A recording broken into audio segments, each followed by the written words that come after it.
దాంతో పాటుగా మరి హెల్త్ స్కీమ్, ఒక కొత్త హెల్త్ స్కీము. ఎందుకంటే గత ప్రభుత్వము ప్రతిపాదనలు సిద్ధం చేసింది. మరి ఆ ప్రతిపాదనలు హెల్త్ సెక్రటరీ, హెల్త్ మినిస్టర్ సంతకాలు అయిన తర్వాత చివరికి మరి ముఖ్యమంత్రి మరి ఆమోదం పొందక ఆగిపోయి ఉన్నాయి. మరి ఆ గైడ్ లైన్స్ ను కొద్ది మార్పులతోటైనా సరే అమలు చేయాలి.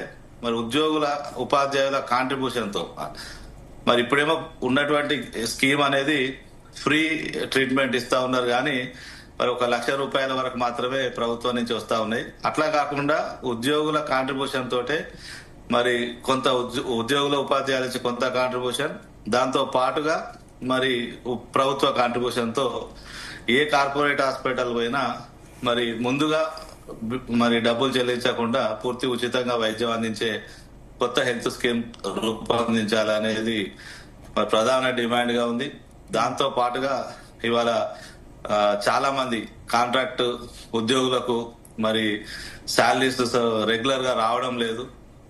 మరి ఇవాళ కేజీబీబీ లో పనిచేస్తున్న టీచర్లకి మినిమం టైం స్కేల్ ఇస్తామని చెప్పి ప్రభుత్వం మరి మాట ఇచ్చి ఉన్నది. దాన్ని కూడా ఇంప్లిమెంట్ చేయాలని కోరుతా ఉన్నాం. ఇవాళ రెసిడెన్షియల్ స్కూల్స్లలో ఇవాళ భారతదేశంలో అత్యధిక రెసిడెన్షియల్ స్కూల్స్ ఉన్నటువంటి రాష్ట్రంగా తెలంగాణ రాష్ట్రం ఉంది. కానీ రెసిడెన్షియల్ స్కూల్స్ అయితే ఓపెన్ అయినాయి, కానీ దాదాపు 1000కి పైగా మరి స్కూల్స్ ఉన్నటువంటి ఏకైక రాష్ట్రం తెలంగాణ. మరి ఏ స్కూల్ కూడా దాంట్లో 90% స్కూళ్లకు బిల్డింగ్స్ లేవు. ఈ కారణంగా అనేక సమస్యలు ఇటు విద్యార్థులు, అటు ఉపాధ్యాయులు ఎదుర్కొంటా ఉన్నారు. ముఖ్యంగా మరి మౌలిక సదుపాయాల కల్పన, టైం టేబుల్ చేంజ్ చేయాలి.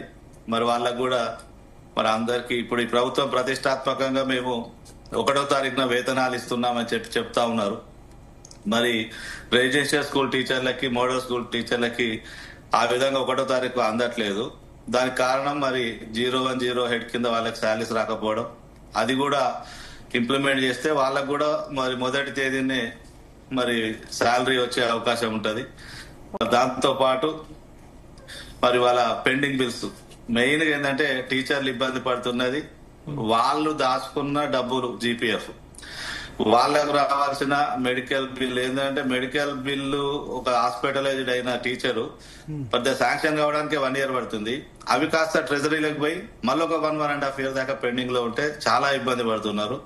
కాబట్టి ఆ పెండింగ్ బిల్స్ అన్ని కూడా క్లియర్ చేయాలని మేము మరి కోరుతా ఉన్నాం. మరి వీటితో పాటు మరి వాళ్ళ ప్రభుత్వ పాఠశాలల్లో మౌలిక సదుపాయాల కల్పన.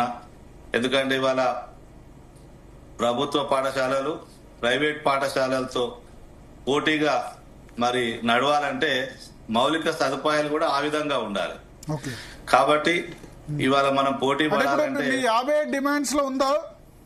అవన్నీ ఉన్నాయి సార్, ఇవన్నీ కూడా 50 డిమాండ్స్ లో ఉన్నాయి. దీంతో పాటు టీచర్లకు అతి ముఖ్యమైనటువంటి సమస్య మరి ఏకీకృత సర్వీస్ రూల్స్. ఎందుకనంటే ఇవాళ ఆ యూనిఫైడ్ సర్వీస్ రూల్స్ అనేది లేకపోవడం వల్ల ఏ ఒక్క మండలంలో కూడా ఎంఈఓ, రెగ్యులర్ ఎంఈఓ లేరు. మరి పర్యవేక్షణ అధికారులు లేకపోవడం వల్ల కొంత మరి వ్యవస్థ కుంటుపడుతా ఉన్నది. కాబట్టి పర్యవేక్షణ అధికారులు ఉండాలి. 20 సంవత్సరాలుగా ఇవి నియమిస్తలేరు.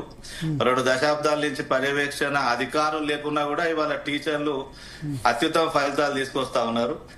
ఇంకా ఈ వ్యవస్థ బలోపేతం అయితే మరింత మెరుగైనటువంటి విద్య మరి ప్రభుత్వ పాఠశాలల్లోని విద్యార్థులకు అందుతుందని మరి తెలియజేస్తా ఉన్నాం.